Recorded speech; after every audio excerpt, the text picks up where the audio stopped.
Hello, namaskar, namaskara, namaskaram, namaskar. My name is Pooja Dwivedi. Welcome to my class, The Daily Current Affairs, where we will learn significant events of the past 2 days because today is Monday. So we have included Sunday and Monday together in this particular episode or the class.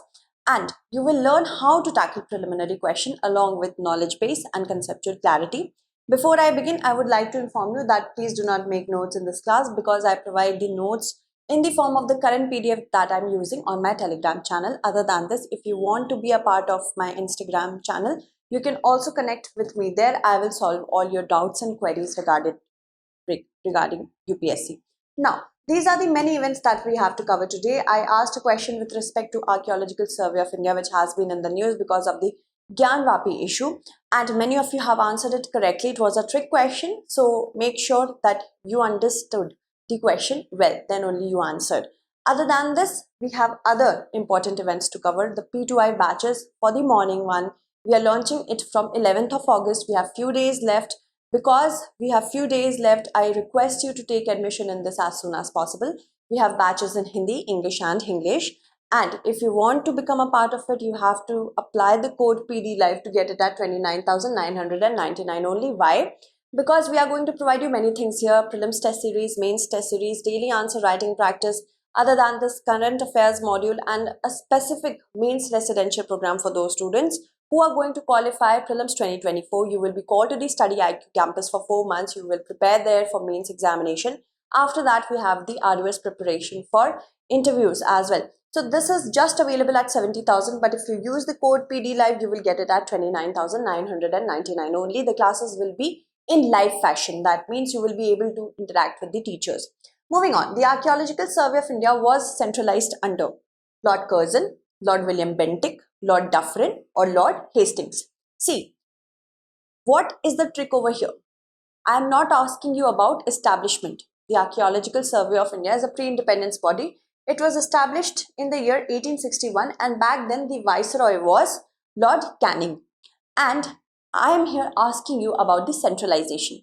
Although it was established in 1861, but its work was very fragmentalized in manner. And its work was very fragmented in manner. And what happens that when Lord Curzon came to India, it became a blessing in disguise for archaeology in India. So he was the one who accepted many proposals which were pending since a long period of time to have a specific approach to Indian archaeology, and hence under him only, under Lord Curzon only, we could see that this was centralized. So the correct answer will be option A. So the Archaeological Survey of India functions under the Ministry of Culture, and its work is to maintain and look after the important remains since the ancient, medieval and modern times in India. So it does archaeological researches and also protection of the cultural heritage, because it is important for Indians, specifically such a diverse country like India, to ensure that it is in touch with its past. And that is why looking in the past, but of course invested in the future. So that is why Archaeological Survey of India does it. Also, it regulates all archaeological activities according to the Ancient Monuments and Archaeological Sites and Remains Act of 1958. It also regulates the Antiquities and Art Treasure Act of 1972. So you have to keep in mind these two important acts. Other than this, the beginning of archaeology in India began with Sir William Jones when he established the Asiatic Society in Calcutta back in the year 1784. And since then, the evolution of archaeology began in India. So Alexander Cunningham, he was appointed as the first archaeological surveyor from December 1861, when this became more consolidated in manner, that the Archaeological Survey of India came into existence. But its regulation was for a very short span of, you can say, area. It used to regulate, or it used to have surveys for very limited areas. But when it became centralized, its expanse, of course, reached wider. And John Marshall was appointed as the new Director General when Lord Curzon centralized it. Okay, so Lord Curzon totally centralized the survey and vested the powers with the Director General, and the Director General was John Marshall. He assumed the charges in 1902, and a new era started in the history of Indian archaeology. Consider the following statements. The governor of the state may, by discretion, authorize the use of the Hindi language or any other language used in the proceedings of the High Court. The Constitution of India provides that all proceedings in the Supreme Court and in every High Court shall be in English language until Parliament by law otherwise provides. The Constitution entrusts the Union government to promote the spread of the Hindi language. So how many statements given above is or are correct? See, recently there was a statement made by the Supreme Court of India for Hindi language, that Hindi language is our national language. Although in the Constitution, we find no mention of Hindi as the national language. Under various articles, starting from 348 onwards, we can see that there has been an attempt to ensure that India does not lag behind when it comes to finding a lingua franca. So accordingly, we have certain statements. The governor of state may, by the consent of the president, authorize the use of Hindi language or any other language. That means it could be either Hindi or any other language in the proceedings of the High Court. It is not done by discretion. Discretion is that you're not taking the conformity of the higher authorities. And governor here only can do so according to the Article 348 when he or she has the consent of the president. Okay. The first statement by that very nature is incorrect. See, UPSC is going to ask you questions like this only. Now, if you have read about this much, that the governor of the state can authorize the usage of Hindi or any other language in the proceedings of the High Court, but you miss out the word discretion, then you may end up thinking that this particular statement is correct. The Constitution of India does provide that all proceedings in the Supreme Court and in every High Court shall be in English language. This is also according to Article 348 Clause 1. This is according to 348 Clause 2.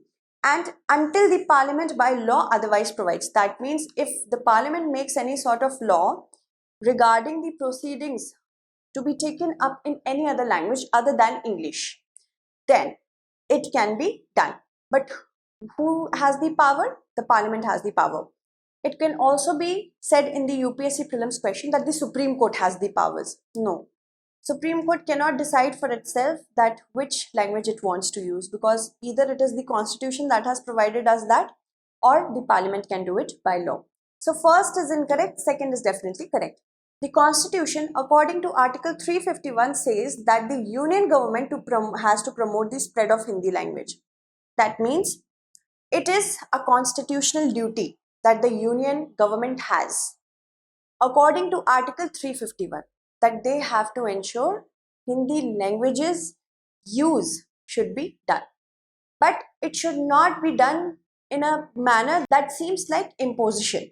Alright, so you have to look at all this as well. So first is incorrect, second and third, these two are correct, two only will be the correct answer. The Supreme Court has recently observed that although there are at least 22 official languages, of course in the 8th schedule of the Indian Constitution, but Hindi is the national language. Although we do not find any mention of it being a national language in the Constitution, Clause 1 of Article 343 that is by the title of official language of the Union says that the official language of the Union shall be Hindi. First of all, language is provided for. Not only that, but the script has also been provided. That means in which manner that language has to be written. It is the Devanagari script. Okay, the Hindi language which has the script Devanagari, that will be used as the official language of the Union. And the form of numericals that has to be used, it's for official purposes, of course, it shall be the international form of Indian numerals, not the Indian numerals like 1, 2, we write in the international manner. That has to be the numerical one. This is all provided in the Constitution itself. Article 351 entrusts the duty of promoting and spreading of the Hindi language on the Union government, and it is without interfering with its genius, forms, style and expression used in the Hindustani and in other languages of the India specified in the 8th schedule. So there is a condition that although Hindi language has to be promoted, but it should be done without interfering with its genius, its forms or its style and expression which is used in Hindustani. Okay, and there are 22 languages in the 8th schedule of the Indian Constitution. Originally there were only 14, but later on many other languages were also added, and we can see Hindi, Bengali, Punjabi, Kannada, Tamil, Telugu, Malayalam, Sanskrit, Assamese, Marathi, Nepali, Odia and Urdu.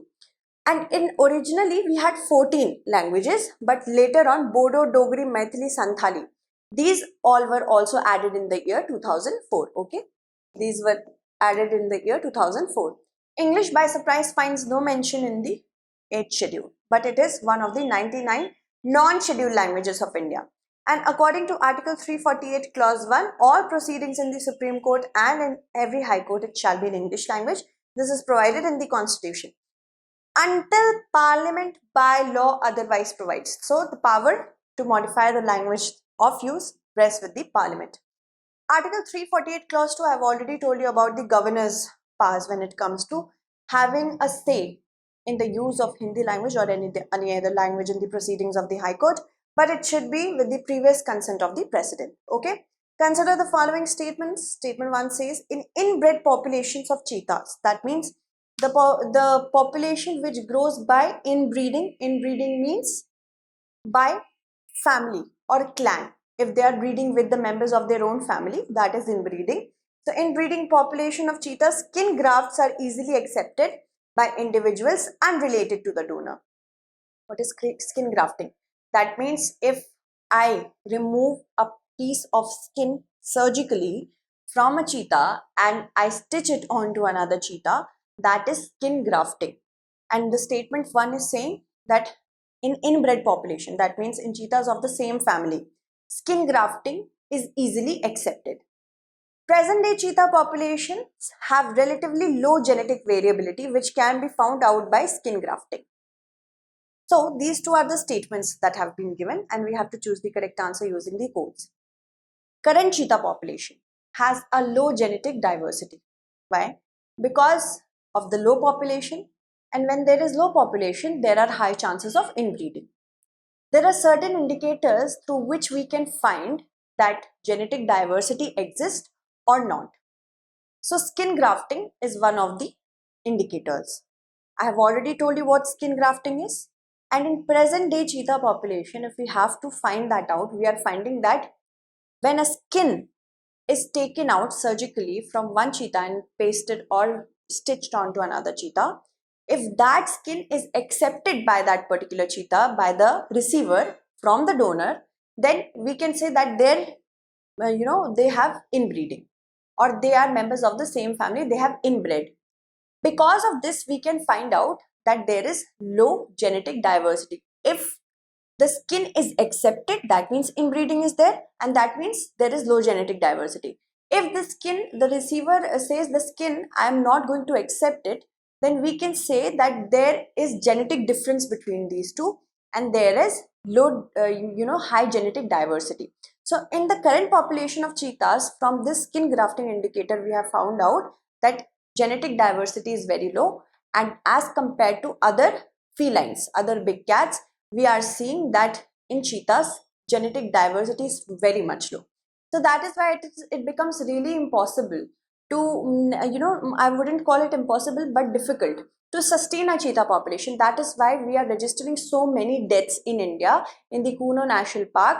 Of course, there are many reasons for it, but the biggest reason, even for the cheetahs to survive in the wild, is low genetic diversity. Because they have a low genetic diversity, their gene pool is limited. They are very much prone to, dying after they are born. Just as a cub, they can die because of the certain diseases that in every species we see. If there is low genetic diversity, if there is inbreeding, then diseases can continue in their generations. So because of that, we can say that first statement is correct, second is also correct. And here, second statement is the correct explanation of statement 1. Okay? Because present day cheetah populations have relatively low genetic variability which can be found out by skin grafting. And how is that found out? When the skin that has been already grafted is accepted by the receiver. If they had, different genetics, then the receiver would not accept the skin that has been grafted on them. So both the statements are correct, and statement 2 is the correct explanation of statement 1. Option B will be the correct answer. Now, Union Minister has said that there is no plan to relocate the cheetahs that have been placed in the Kuno National Park. Many experts believe that Kuno National Park does not have the appropriate range for the cheetahs to exist. But there are other national parks as well where we are seeing that we could relocate cheetahs, but currently there are no such plans. 8 cheetahs were flown to the Kuno National Park last year from Namibia, and also we had 12 cheetahs from South Africa that were flown this year. That means we had 20 cheetahs and 4 other cubs that were born in India only in the Kuno National Park. Now 9 cheetahs, 9 adult cheetahs and 3 cubs have died. Okay, and that is as in 9 cheetahs, that includes 3 cubs have died, and of course only 1 cub remains, and less than in a year we can say, we wouldn't say that it is a failure, but it is becoming harder to sustain. Although I might add here that the government, since many ages, be it any government, they knew that Project Cheetah may witness at least 50% decline in the population, because this is for the first time ever that cheetahs are flying from a different country. So they have to be very, acclimatized and accustomed to the situation that exists in India. The cheetahs in India, they got extinct, officially extinct. They were declared so in 1952. Since then, so many changes have taken place in the climatology, weather, and everything else. So we are just in that phase. But still, if the laws are not amended in such a manner that we can also create sinks and reserves for the cheetahs, we will continue to witness this decline. So now Kuno National Park has 15 cheetahs at present, which includes 1 cub as well. Cheetah actually this word comes from the Sanskrit word chetaka, and that means spotted, chitraka, and that means spotted. In India, we saw that in 1952 they were declared officially extinct, and Neolithic cave paintings in India also support the theory that there may be a cheetah back then as well. Cheetahs are the fastest land animal. Now the range of cheetahs, as you can see here, by the 1940s we also had them in Gujarat, in central India, in South India, even in Pakistan we had, but no sign of them in North and Northeast India. Also, this is of course important from the perspective of prelims. You have to remember that the first cheetah in the world was bred in captivity in India during the reign of Jahangir.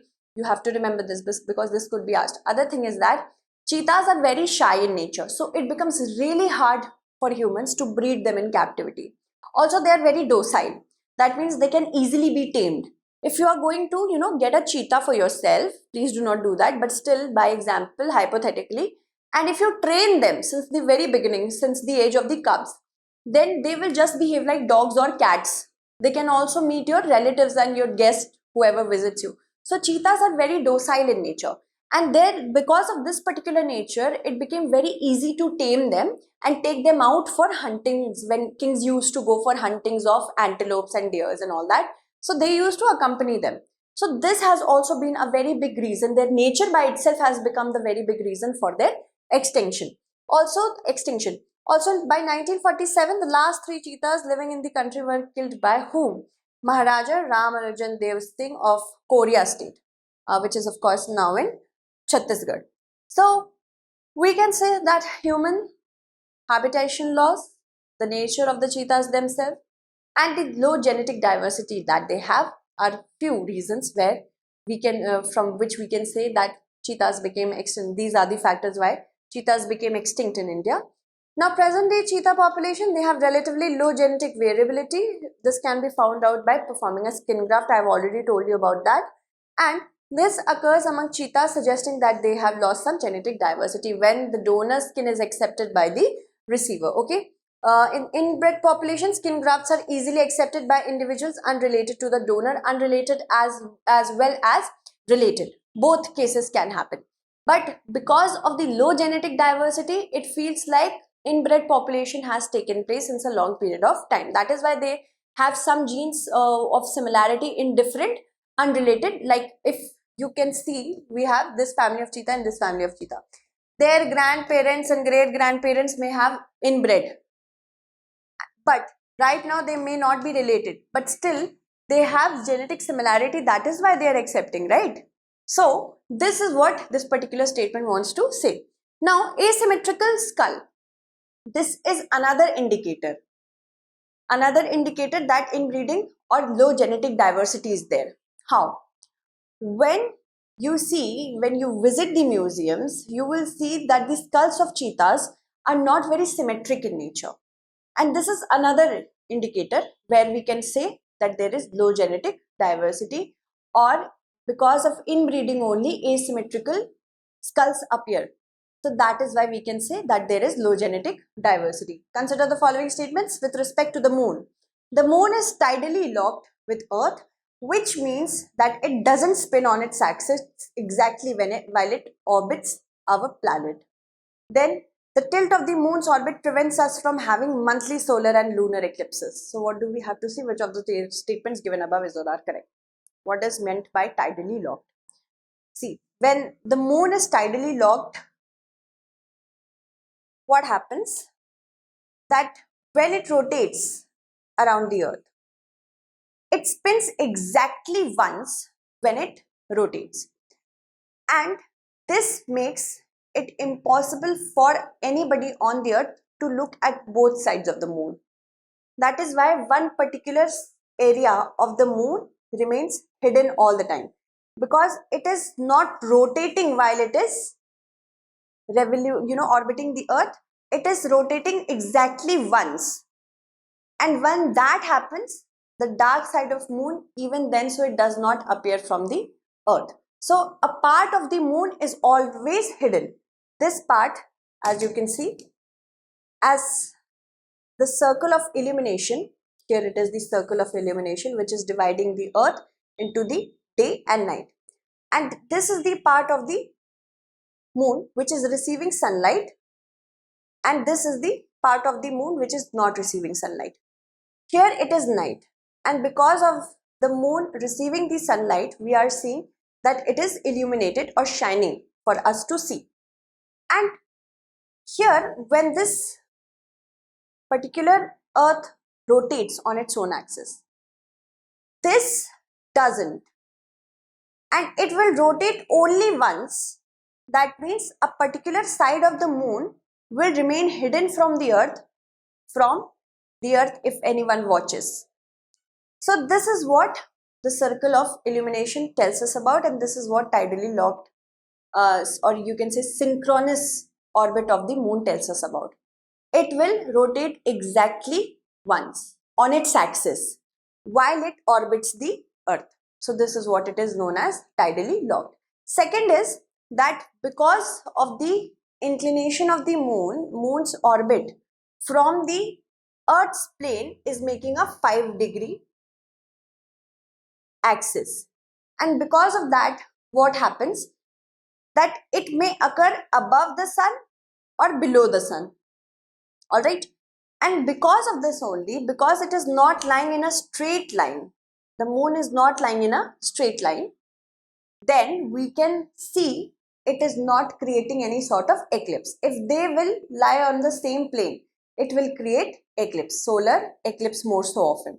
Okay, so because of the moon's orbit is tilted from the elliptic, from the plane of the earth, that is helping us that solar eclipses are not occurring. Okay, so first statement is, let's see, what was that?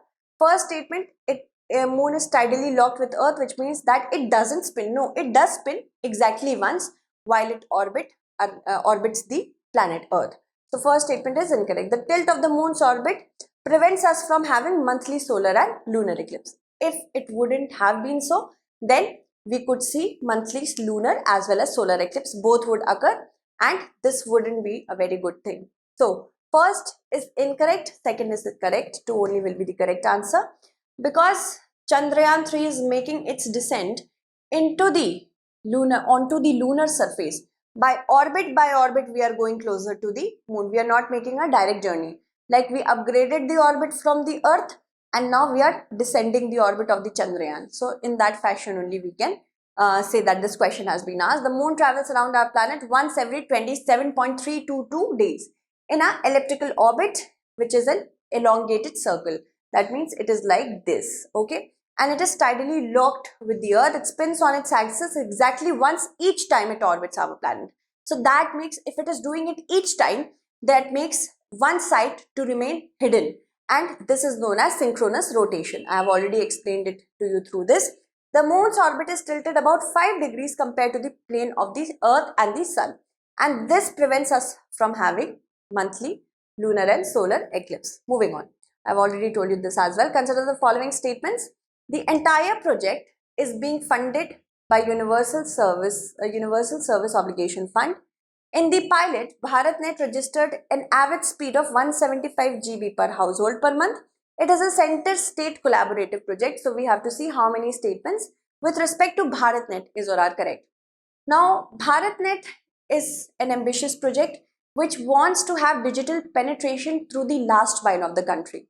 And the entire project is actually being funded by Universal Service Obligation Fund, which was created to ensure digital penetration in the rural areas. And in the pilot that was launched, BharatNet registered an average speed of 175 GB per household per month. And it is a center state collaborative project because it is the right of the state to provide free way when it comes to the installation of the BharatNet. So that is why it is a center state collaborative project. So how many are correct? First is correct, second is correct, third is also correct. All three will be the, sorry, not correct, we had to select, right? None will be not correct because all three are correct. The Union Cabinet has approved 1.39 lakh crore rupees for modernizing the BharatNet project because we want to change our execution facility as well as providing fiber connections to the last mile through village level. Government is looking to speed up its process in connecting all these 640,000 villages over the next 2.5 years. So it's a very ambitious project. The National Optical Fiber Network, which was launched in 2011, this was only renamed as in 2015 as BharatNet by making certain upgradation. It is an ambitious initiative to trigger a broadband revolution in rural areas, creation of robust middle mile infrastructure for reaching broadband connectivity to Gram Panchayat so that e-governance, e-education, telemedicine, all these can take place. The National Optical Fiber Network aims to connect all the 250,000 Gram Panchayats in the country to provide 100 Mbps connectivity to all Gram Panchayats. Remember the data as well because certain times data can be asked. The existing fibers of PSUs were utilized. Along with that, there was an increase in fiber that were laid to the Gram Sabha Panchayats wherever it was necessary, and that means full usage was made. The NOFM project was funded by the Universal Service Obligation Fund. BharatNet is a project of national importance which provides broadband connectivity of 2 Mbps to 20 Mbps for all households, and on-demand capacity will be also given so that the vision of Digital India can be achieved. The project is a center-state collaborative project because it is the right of the state to provide free rights of way for establishing the open fiber network. So basically, this is an information highway. Information should reach all the corners of the country in the correct manner, and this is the international network highway. Sorry, national network highway. Now consider the following pairs. We have to match the PVTGs with the state they are found in. Riangs, Koragas and Seharias. Riangs are found in Kerala, Koragas Karnataka, and Seharias Rajasthan. So what do we have to see? How many pairs given above is or are not correct? See, Riangs belong to Tripura. They are also found in certain neighboring states, but basically they belong to Tripura. So first statement for that, first pair for that very matter is incorrect. Koragas are a PVTGs from Karnataka and Seharias are from Rajasthan. Okay. So 2 and 3, these two are correct. First is not, one only will be the correct answer. The President of India, Draupadi Murmu has said that PVTGs should also be given specific reservations in the employment sector and education sector. PVTGs are actually a group which is much more vulnerable than the rest of the tribes. And since 1975, the identification of such groups started from the central levels, from the government of India. And by in these particular years only, it was declared that there are 52 such groups which are PVTGs, particularly vulnerable tribal groups, although they were not called as that back then. And in 1993, an additional 23 groups were added to the category. Then it was made up to 75. Okay. Government of India follows certain criteria, although that is not mentioned in the constitution or anywhere in India. But still, this is the said or conventional criteria that is followed. First of all, the level of agricultural activity, the technology that they use, they are not corresponding to the modern technology. That means they might be using certain things which were used in colonial India. So that is the first reason, the first criteria. Second is that they have low level of literacy. Because of that, economics is also not very good, and their population is also declining. That means diseases also occur amongst them. So these four are the criteria. Now this is a list which will show us which tribal group belongs to which particular state or union territory. So we see that Siharias belong to Rajasthan. Other than that, we also talked about Riyangs, right? So Riyangs belong to Tripura, and one more was there, Koragas, right? So let's go to Koragas. Koragas and Jenu Kuruba, they are from Karnataka. Okay, so I hope you understood this. In 1973, the Debar Commission created the primitive tribal groups as a separate category. 1973, this was done. This was only renamed in 2006 as particularly vulnerable tribal groups. The Mission Indradhanush, an immunization program, was launched in which of the following years? The correct answer to this question is option B, that is 2014. Nagaland will launch its first phase of intensified Mission Indradhanush 5.0. This is basically in phased manner. The Mission Indradhanush in phased manner when it is working to ensure that children of a particular group and those pregnant women which may have been left by the previous immunization programs, they are also targeted. Then it is an intensified immunization plan. Mission Indradhanush was launched by the Ministry of Health and Family Welfare back in 2014, and this was the date 25th December to expand the immunization coverage of immunization coverage across all sectors in India. And this aimed to cover all those children who are either unvaccinated or are partially vaccinated against a vaccine preventable disease, and free vaccines against 12 life-threatening disease across 26 million children annually have been given. Tuberculosis, diphtheria, pertussis, tetanus, polio, hepatitis B, pneumonia, meningitis due to Haemophilus influenza type B, measles, rubella, Japanese encephalitis are some of these. This will be provided in the in the PDF that I will provide you. So do read it from that as well. The IMI 5.0 campaign, it aims the children in the age group of 0 to 5 years, and also pregnant women who have been left out in vaccinations. In many states, it will be launched now in a phased manner. There will be phases from this month to this month of this year, like this. And the UN platform will be used. After COVID, it could be seen that a platform which will be a dedicated force for immunization, UN, was also launched in a similar manner so that a database could be created. Aditi Swami created history by becoming the first ever Indian to clinch the individual world title at the World Archery. She defeated Andrea Becerra, who belongs to. The options have been given. You have to answer it correctly in the comment segment. Let me take the names of those students who have answered the last question correctly. Okay, so that you can answer it again. Okay, option A will be the correct answer. Shweta, Mandeep, Priya, Saurabh, Himanshi, Vivek, Komal, Soumya, Yash, Kasturi, Vignesh, Prabal, Yalalinga, Akash, Siddharth, Prosit, also no, ARP, whatever this username, ARP, I have provided the latest data. If you look for the latest data, you will find it. Okay, and it was from Business Times only. Okay, Robinson, Priyadarshan, Shambhav, Vishruti, Itcha, Aditya, Utkarsh. Acha, you want me to explain it a little slow? Okay, I will do it. Shalini, Malinath, Shubhang, Vibhu, Vishwajit, Simran, Sandhya, Harshvardhan, Santosh, Mansi, Abhishek, Om. Okay, if somebody wants me to explain a little slower, they can go to the settings of the YouTube and then, slide down the speed as well.